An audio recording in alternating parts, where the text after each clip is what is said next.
Continuem en Pro de Tu, parlem de salut mental, un dels problemes que més s'ha agravat, sobretot pels efectes de la pandèmia, de la crisi sanitària, de la Covid-19. Anem a parlar d'aquest tema amb un expert, com sempre, Enric Valls, psicòleg.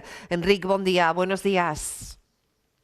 Buen día, buenos días. Un placer estar aquí. Hacía tiempo que no estábamos. Sí, hacía un tiempito que no nos veíamos. Enrique, vamos a hablar de salud mental. Es uno de los problemas que más se ha agravado, ¿no? Por los efectos de la pandemia, de la crisis sanitaria, el confinamiento estricto en muchas ocasiones.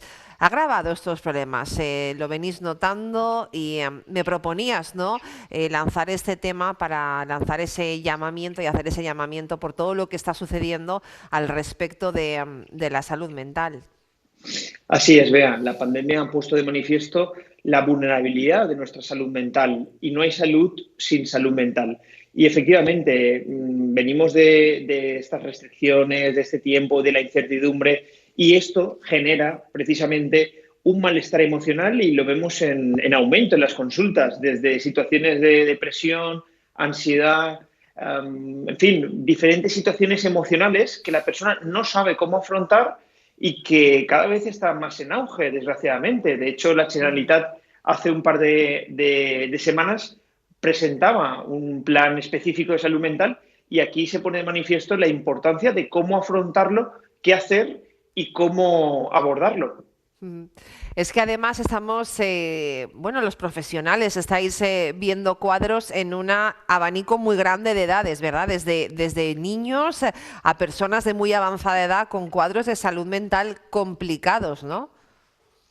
Así es, hay mucha gente que se piensa que esto de la salud mental afecta solamente a las personas adultas, pero afecta desde los rangos, desde edades muy tempranas, de infancia, adolescencia, adultez y sobre todo también etapa, vamos a decir, mayor, etapa longeva, las personas mayores, Ujú. que se encuentran en esas situaciones de soledad, de, de no poder hacer lo que antes podían hacer y evidentemente eso ha afectado mucho a ese cómo veo las cosas, cómo las siento y qué es lo que hago. Porque en ocasiones, y lo estamos viendo, hay personas que no saben cómo afrontarlo y se aíslan. Sí. Lo que encontramos es justamente lo contrario. Personas que tienen ese miedo constante a la COVID, al tocar, al contacto. Y todo esto se ve en aumento y qué importante es acercar este tipo de situaciones. Ujú. Me llama mucho la atención, ¿no? Esto que comentabas, que muchas veces es difícil hasta para uno mismo detectar, ¿no? Si estamos pues sufriendo, padeciendo, pasando por un momento de complicado, ¿no? Acerca de nuestra salud mental. Pero claro, en este caso no solamente hablamos de las personas afectadas, es que, claro, el entorno, las personas que están a su alrededor también se ven afectadas, ¿no? Ante un problema de salud mental. Se ven afectadas las personas que lo viven y efectivamente las personas del alrededor que viven ese malestar y no saben cómo afrontarlo. Aquí podemos decir que en ocasiones cuando no sabemos qué hacer o qué decir, acompañar, escuchar, estar ahí, ofrecer una mano. No es necesario ir a un profesional, también lo digo, dependiendo de la situación, pero el colchón afectivo, eso significan las amistades, la familia, los compañeros en el trabajo, eso amortigua ese malestar y ese dolor. Entonces, es importante intentar tener puertas de salida de emergencia, situaciones que nos ayuden a desconectar y a conectar con aquellas cosas que nos hacen estar bien. Que en ocasiones lo olvidamos o no lo tenemos presente. A veces parece sentido común, pero hay personas que no lo tienen presente. La Claro. práctica del deporte, la práctica también de hablar, porque cuando uno habla se cura, elabora todas esas tensiones y es interesante que lo tengamos presente para poderlo poner en práctica. Podemos hablar, Enric, de cuadros, de sintomatología. No sé si se puede definir un poco. Sí, podemos identificar diferentes sintomatologías. Primero, la persona es incapaz de hacer aquellas cosas que antes le gustaban hacer. Por ejemplo, verbaliza que tiene poca motivación, no ve un futuro vamos a decir, optimista. Además, también puede decir que tiene malestar a la hora de dormir o lo que gusta mucho dormir. Esto estamos identificándolo con tristeza o depresión. Es decir, la persona siente una incapacidad para afrontar el día a día. Y no solamente es algo puntual, sino que se, vamos a decir, intoxica como un veneno en diferentes áreas, a nivel del Ujú. trabajo, en la pareja, en la familia. Luego tenemos una sintomatología, un cuadro ansioso, en la que la persona es incapaz de desconectar con pensamientos rumiativos, obsesivos.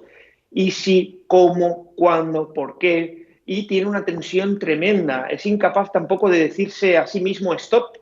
Y eso, digo yo que la ansiedad es cuando el reloj interno va más rápido que el reloj externo. Es decir, Ujú. cuando vamos y comemos en 2 minutos, cuando estamos en una tensión tremenda, que la persona suele referirlo en la parte del estómago o en la espalda. Entonces, ahí lo podemos identificar para que, bueno, pues identificar, oye, que esto es un poquito de ansiedad o esto es ansiedad. Es interesante afrontarlo. Sí. Ujú.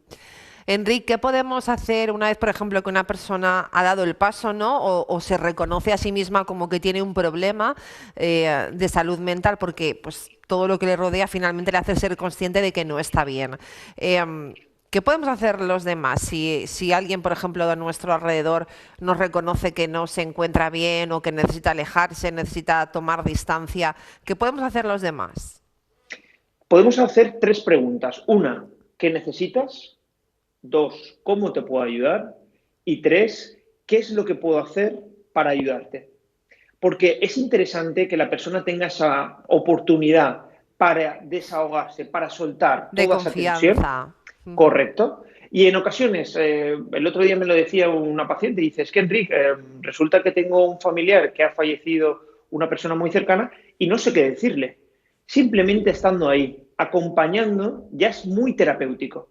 En Ujú. ocasiones queremos buscar una palabra, una frase, pero estando ahí ofreciéndole el hombro, una mano, ya podemos hacer mucho. Porque somos personas emocionales y cuando conectamos con la emoción, la soltamos y la verbalizamos, ese nivel de ansiedad baja. Ujú. Y es interesante tener esto presente, porque hay Ujú. personas que dicen, no, si no hablo, o hay temas tabú, o mejor no hablarlo porque así va pasando el tiempo. Es justamente lo contrario.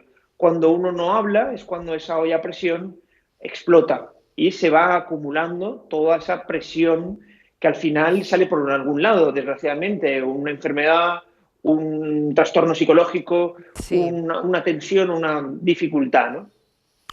Pero Enrique, ¿dónde está el límite? ¿Dónde está el límite en el cual pues tú le ofreces a esa persona, ¿no? Una ayuda, cuenta conmigo, sabes que estoy ahí, en que te puedo ayudar, lo que necesites. Si esa persona de alguna forma se niega, porque es común, ¿no? La respuesta, esta respuesta de pues mira, pues no necesito nada, necesito tiempo, distancia. Claro, ¿dónde está el límite en no pasar del agobio, pero que no sienta que no estoy ahí? Es un poco complicado, ¿no? Encontrar ese equilibrio. Es difícil, pero ante eso, como comentaba, hablándolo podemos interpretarlo. Cuando decimos y ofrecemos esa mano y vemos que la otra persona no quiere, quizás no es su momento, pero sabe que vamos a estar ahí. Le hemos dado Ya. una herramienta. Ujú. Oye, de acuerdo, es tu tiempo, es lo que quieres, pero cuando estés preparado o preparada, que sepas que estoy aquí. O no te quiero agobiar, pero cualquier cosa me tienes aquí. Y la Ujú. persona va poco a poco, quizá en ese instante no quiere, pero a lo mejor dentro de una semana o, o 15 días va a acordarse de esas palabras. Hay personas que tienen sus tiempos y hay gente bueno, prefiere mantener distancia hasta verse preparada. Si Exacto. también damos un tiempo prudencial, unos meses, y vemos que aún así la otra persona, pues entonces sí que tendremos que un poco ser más directivos y tenemos que decirle, oye, hasta que no te levantes, por ejemplo, de la cama, no me voy. Pero estamos hablando de siempre, hay que manejar esos tiempos, ¿no? Esos Ujú. espacios. Correcto, correcto. Enrique, el problema de salud mental, bueno, siempre ha existido, además siempre ha existido como un tabú durante mucho tiempo, ¿no? Que las personas fueran al psicólogo o al psiquiatra se veía como pues eso, está loco, ¿no? O está loca. poquito a poco se va normalizando el hecho de tener problemas de salud mental. No quiere decir que vayamos a normalizar cualquier cosa, porque creo que estamos utilizando demasiado la palabra normalizar muchas veces y se nos está yendo un poco de las manos, ¿no? De lo de normalizar sí, pero que no deja de ser una enfermedad, no deja de ser una complicación, y las personas que pasan por ahí, pues la verdad es que no es agradable. ¿Cuál es la visión? ¿Cuál ha sido el cambio? ¿Qué nos ha traído la pandemia de esta forma? ¿Hay algo positivo en todo esto? ¿O realmente lo positivo es que haya salido a flote y que se visualice cada vez más? Es muy interesante lo que planteas. Evidentemente, cuando hablamos de salud mental, no estamos hablando de un aspecto positivo. De hecho, es cierto que estamos hablando de malestar. Pero tenemos que remarcar la importancia y precisamente que si la pandemia ha generado la vulnerabilidad de muchas personas. Había gente que no tenía presente el estar bien, el cuidar el mundo afectivo, la parte emocional. Hay gente que incluso eso le ha servido para saber qué es lo que quiere hacer en su vida y hacia dónde dirigirse o qué Sí, priorizar.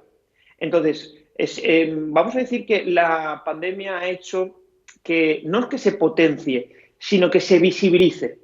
Y normalizar en ciertos aspectos está bien, porque lo que estamos es poniéndole una palabra a un malestar o a un sufrimiento, pero estoy de acuerdo, el exceso de, siempre lo digo, en psicología los extremos son malos. Entonces el exceso también estamos diciendo, también hay que saber distinguir entre un episodio de tristeza o una crisis existencial de una depresión o de una ansiedad crónica. Es ujú, importante. Oye, estoy ujú, pasando por una mala etapa. También conectar con ese mundo emocional, lo que decía. Mira, acabo de dejar el trabajo, estoy 3 semanas, estoy fastidiado y conecto con la emoción. Pero ya la persona es consciente de eso. Hasta entonces, la pandemia, bueno, pues íbamos en ese piloto automático sí. y esto ha generado el parar y decir, ¿hacia dónde quiero ir? ¿Qué es lo que quiero? ¿Cómo quiero enfocar las cosas? Ujú. Pues Enrique, una vez más, muchísimas gracias por estar con nosotros en ProDetú, por contarnos cosas tan interesantes. Y si alguien, si alguna persona de las que nos está viendo se ha sentido identificada en alguna de las dos posiciones, ¿no? Como que reconozco que tengo un problema y no sé muy bien a quién acudir, o conozco a alguien o en casa hay una persona que creemos que está pasando por este momento complicado, pedir ayuda externa es bueno, y para eso estáis ahí los profesionales. ¿Cómo se pueden poner en contacto contigo, Enrique? Sí, a través de las redes sociales, @enricvalls_r o precisamente a través de la página web enricvalls.com y estaré encantado de poderles echarles una mano y echarles un cable en esta situación que, insisto, no tiene por qué ser crónica, sino también temporal. Exacto. Estaba pensando en decir eso antes, ¿no? Que lo más importante es que seamos conscientes de que se puede salir de ahí, tardaremos más, menos, pero podemos salir de ese pequeño agujero en el que de repente nos podemos ver metidos. Enrique Valls, muchísimas gracias por acompañarnos. Que tengas un buen día. A ti, Bea, a Buen vosotros, un día. abrazo fuerte. La salut mental, una d'elles malalties, una xacra, no?, en este segle. Anem a publicitat i tornem en seguida.